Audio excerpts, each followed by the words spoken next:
नमस्कार, शिशुवल में आपका स्वागत है। मैं हूँ प्रिया और सबसे पहले मैं आप सबको विश करना चाहती हूँ अ वेरी हैप्पी रक्षाबंधन।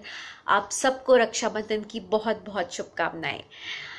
तो हमने कल एक व्लॉग अपलोड किया था, मैंने और आन्या ने कुछ राखी बनाई थी, हमने कुछ स्वीट्स भी बनाए थे और ये मेरा पहला व्लॉग है जिसमें मैंने अपने घर की भी कुछ रिकॉर्डिंग की थी और कुछ छोटी मोटी चीज़ें हमने शेयर की थी।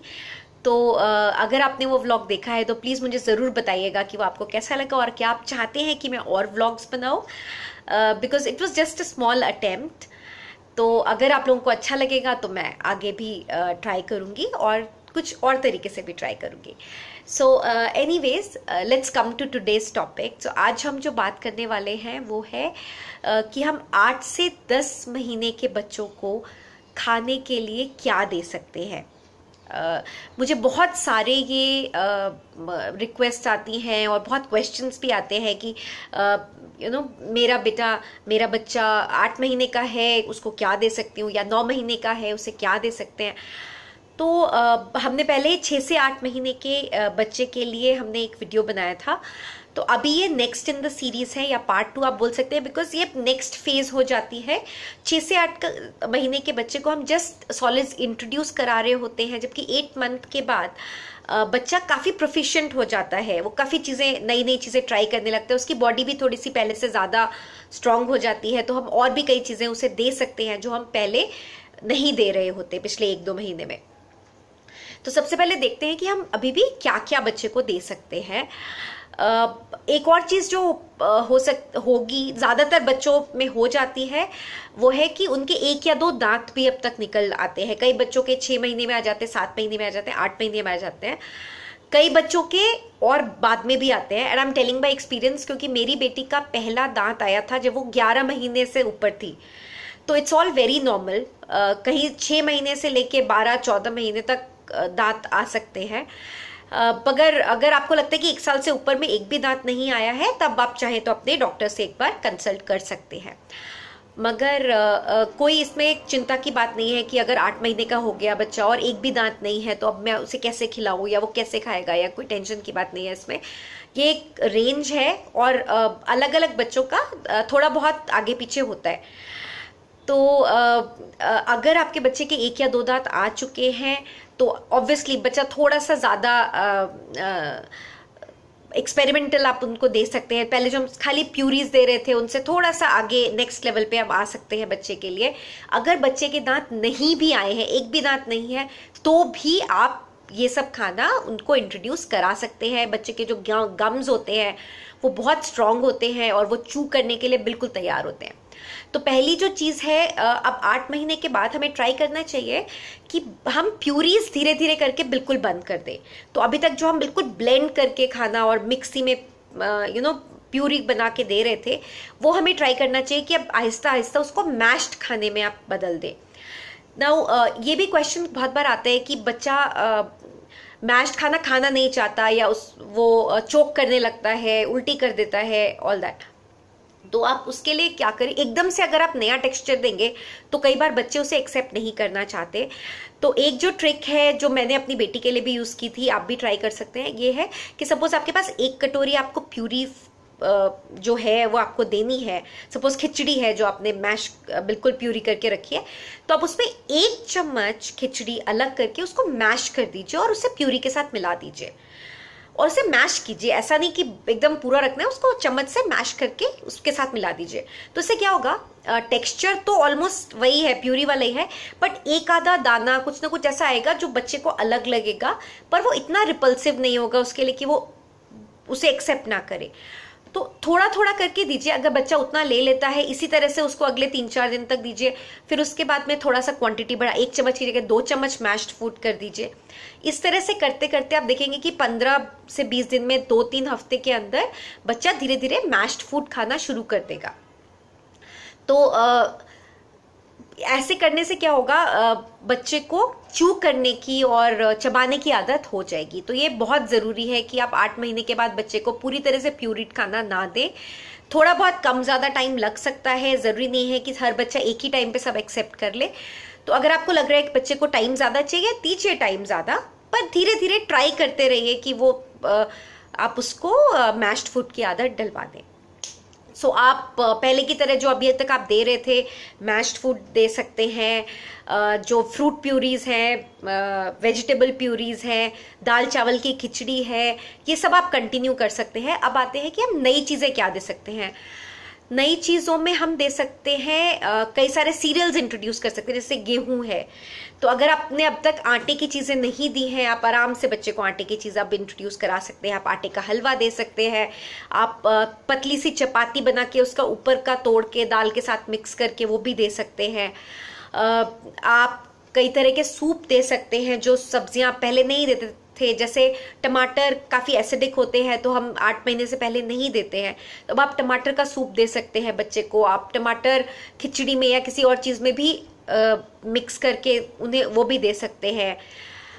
और नई चीज़ें जो हम इंट्रोड्यूस करा सकते हैं वो है पनीर, पनीर या दही। दही तो हम इससे पहले भी दे सकते हैं, 7 महीने के बाद भी आप दे सकते हैं। तो पनीर को मैश करके हमने एक वीडियो बनाया है जिसमें आप होममेड पनीर कैसे बनाते हैं और कैसे आप वो पनीर बच्चों को दे सकते हैं, वो उसका वीडियो है, मैं लिंक छोड़ दूंगी, आप चाहें तो वो भी देख सकते हैं, आप कैसे पनीर छोटे बच्चों को दे सकते हैं। इसके अलावा अगर आप नॉनवेज इंट्रोड्यूस कराना चाहते हैं तो ये एज पे आप बच्चे को एग योक भी इंट्रोड्यूस करा सकते हैं। एग वाइट नॉर्मली बोला जाता है कि ज़्यादा एलर्जिक होता है। अगेन इसमें काफ़ी डिफरेंट ओपिनियंस हैं। कई लोग कहते हैं कि नहीं एग वाइट भी दे सकते हैं, कुछ लोग कहते हैं कि नहीं एग वाइट से एलर्जी होने के चांसेस होते हैं। तो मैंने अपनी बेटी को एग वाइट पहले इंट्रोड्यूस नहीं कराया था बिकॉज मैं चांस नहीं लेना चाहती थी। आपके ऊपर है, बट आई वुड सजेस्ट कि पहले आप योग दीजिए क्योंकि वो सेफ समझा जाता है। तो पहले आप योग दे दीजिए और उसके बाद 2-3 महीने बाद जब बच्चा 1 साल के करीब होने लगे तो थोड़ा थोड़ा करके आप वाइट भी ट्राई कर सकते हैं। इसके अलावा आप बच्चे को चिकन और फिश भी इंट्रोड्यूस करा सकते हैं 9 महीने के करीब जब बच्चा हो जाए। तो अभी अगेन हमने वीडियोस बनाए थे जिसमें चिकन की रेसिपी है, चिकन सूप कैसे बना सकते हैं आप, chicken and rice with vegetable एक पूरा मील है वो कैसे बना सकते हैं। तो मैं लिंक्स उसके डिस्क्रिप्शन बॉक्स में रख दूंगी, अगर आप चाहें तो आप जाके उन्हें चेकआउट कर सकते हैं। फिश के लिए भी हमने वीडियो बनाया था। दालें दे सकते हैं जो पहले नहीं देते थे। जब हम बच्चा 6 महीने का होता है, 7 महीने का होता है तो हम नॉर्मली बहुत हल्की दाल दे रहे होते हैं, जैसे मूंग की दाल या मसूर की दाल ही हम दे रहे होते हैं। 8 महीने के बाद से आप बच्चे को तुअर की दाल, उड़द की दाल भी दे सकते हैं। Excuse me. तो ये दालें भी आप इंट्रोड्यूस करा सकते हैं। चने की दाल आइडियली आप थोड़ा वेट कर लीजिए क्योंकि चने की दाल काफ़ी हैवी होती है और काफ़ी गैस भी कर सकती है, तो उसके लिए आप चाहे तो 11-12 महीने के बाद में दे सकते हैं। और चने की दाल तो हम लोग भी रेगुलर नहीं खाते हैं, तो ऐसे कुछ ज़रूरी नहीं है कि वो आपको देना ही है। तो आप मूंग की दाल दे सकते हैं, मसूर की दाल दे सकते हैं, अरहर या तुअर जिसे बोलते हैं वो दाल दे सकते हैं, उड़द की दाल भी आप दे सकते हैं। पर हमेशा ध्यान रखिए जब भी आप बच्चे के लिए दाल बनाएं या इवन बड़ों के लिए भी जब भी बनाएं तो दाल को अच्छे से धोकर आधे से 1 घंटे भिगो कर रख दीजिए। अगर आप देखेंगे कभी भी अगर आप भीगी हुई दाल बनाइए उसके बाद दाल का पानी फेंक के दोबारा से अच्छा पानी भर के आप दाल बनाइए तो आपको गैस की शिकायत नहीं होगी। और एक चीज़ जो अगर बच्चे को गैस की प्रॉब्लम होती है तो आप दाल में थोड़ी सी हींग डाल सकते हैं। आप जब खिचड़ी बनाए या कोई भी चीज़ ऐसी बनाए तो उसमें थोड़ा सा जीरा और हींग डाल दीजिए। दोनों चीज़ें डाइजेशन के लिए बहुत अच्छी हैं, तो इससे आप देखेंगे कि बच्चे को ये सब शिकायतें नहीं होगी। इसके अलावा जो सब्जियां आप नई इंट्रोड्यूस कर सकते हैं, जैसे पालक आप दे सकते हैं अब 8 महीने के बाद, आप गोभी दे सकते हैं बच्चे को 8 महीने के बाद में। अब कुछ बातें आती हैं कि हमें बच्चे के लिए किन किन बातों का ध्यान रखना चाहिए इस एज में। तो पहली चीज है continue with the breast milk और formula milk, do not cut back on it. तो नॉर्मली 8 महीने पे, क्योंकि आपने 6 महीने पे शुरू कर दिया था खाना, तो आप देखेंगे कि बच्चा नॉर्मली अब 3 टाइम सॉलिड फूड लेने लगा है। तो ब्रेकफास्ट भी कर रहा है, लंच में भी कुछ खा रहा है, डिनर में भी कुछ खा रहा है। इसका मतलब ये नहीं है कि आप ब्रेस्ट मिल्क कम देना शुरू कर दें। ब्रेस्ट मिल्क या फॉर्मूला मिल्क अभी भी उसको बहुत ज़्यादा न्यूट्रिशन प्रोवाइड कर रहा है। तो हमेशा ट्राई करें कि उसमें कोई कटबैक नहीं करे। तो आपने सॉलिड फूड दिया, सॉलिड फूड जब भी दिया बच्चे ने खा लिया, उसके आधे घंटे के बाद आप उसको ब्रेस्ट फीड करा सकते हैं। तो बच्चे को जितना पीना होगा वो पी लेगा, ठीक है। और कभी भी जब सॉलिड फूड आप दे रहे हैं तो ब्रेस्ट फीड पहले करा के फिर सॉलिड्स मत दीजिए, क्योंकि क्या होगा फिर वो बच्चे का पेट पहले ही भरा हुआ है तो वो वैसे भी सॉलिड्स खाना पसंद नहीं करेगा। तो अगर आप ब्रेस्ट फीड करा रहे हैं तो उसके बाद कम से कम 2 घंटे का गैप रखिए और फिर सॉलिड्स दीजिए। तो बच्चे दोनों तरह आप उसका ब्रेस्ट मिल्क भी प्रॉपरली वो लेगा और सॉलिड फूड भी प्रॉपरली खाएगा। तो ये 1-2 चीजें हमें ध्यान में रखनी चाहिए। और एक चीज है कि कभी कभी पेरेंट्स को लगता है कि इस एज में आके बच्चा एकदम से कम खाने लगा है या अभी नहीं खा रहा है, या अभी तक तो खा रहा था, अचानक 1 हफ्ते से उसकी एपेटाइट कम हो गई है। तो उसका एक रीजन हो सकता है टीदिंग। तो अगर आपके बच्चे के दांत आ रहे हैं तो वो बहुत अनकंफर्टेबल हो सकता है, जिसकी वजह से जरूरी नहीं है कि उसे खाना पसंद आए। तो अगर ऐसा है या उसकी किसी और वजह से तबीयत खराब है, कोल्ड हो रहा है या फीवर आने वाला है या इस तरह की अगर उसे अनईजी लग रहा है तो ऑब्वियसली उसका खाने में इंटरेस्ट नहीं होगा। तो अगर इस तरह की कोई भी सिचुएशन है जहां पे आपको लग रहा है बच्चा खाने में इंटरेस्ट कम दिखा रहा है, तो आप ब्रेस्ट फीडिंग या फॉर्मूला फीडिंग की फ्रीक्वेंसी बढ़ा दीजिए। उसको रिप्लेस खाने के बजाय बच्चा पसंद करेगा कि शायद उसे लिक्विड अगर जब मिल रहा है तो वो ज्यादा पसंद करेगा। उस टाइम पे कभी भी हमें ट्राई नहीं करना चाहिए कि हम कुछ नई चीजें ट्राई करें।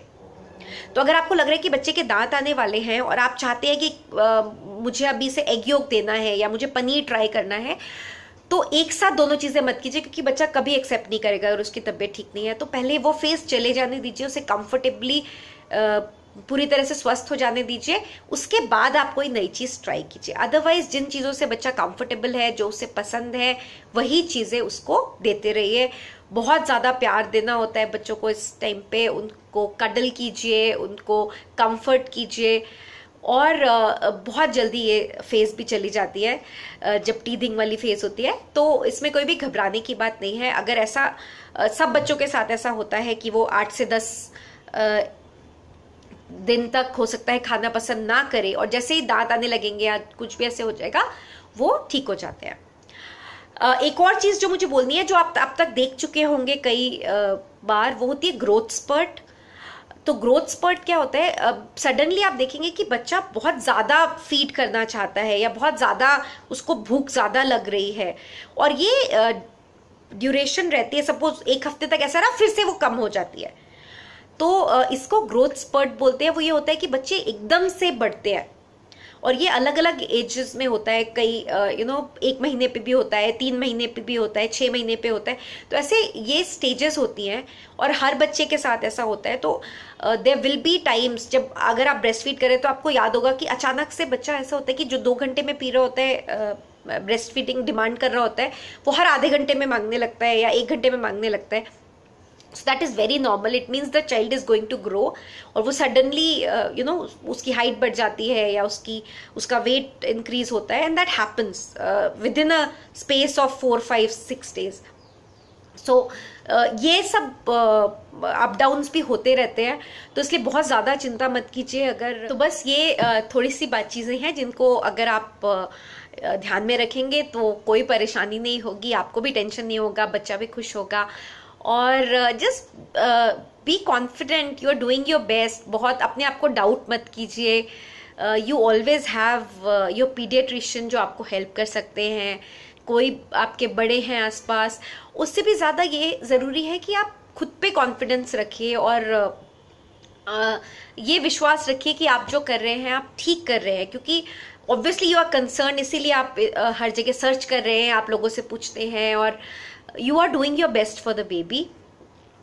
तो बस ये ध्यान में रखिए। और अगर आपके और कोई क्वेश्चंस हैं, अगर आप और कुछ पूछना चाहते हैं तो ज़रूर मुझे कमेंट करके बताइए, या अगर आपको लगता है कोई ऐसी चीज़ें जो मुझसे मिस हो गई है, जो इसमें मुझे इंक्लूड करने चाहिए थी, वो भी प्लीज़ मुझे कमेंट करके बताइए। और हम बहुत जल्दी आपसे फिर से मिलेंगे 3rd इन द सीरीज़ लेके, जो कि 10 to 12 months वाला सीरीज़ होगा, वीडियो होगा, सॉरी। तो वंस अगेन, अगर आपको ये वीडियो पसंद आया है तो as usual do not forget to hit the like button and to subscribe to this channel, और शेयर भी कीजिए। जब आप शेयर करते हैं तो हम और लोगों के पास पहुंच सकते हैं, it helps us to grow. and it also motivates us to make better and nicer videos for you guys. So thank you so much for watching once again, and I'll see you again very very soon. A very happy Raksha Bandhan to you once again. Thank you so much for watching. Bye.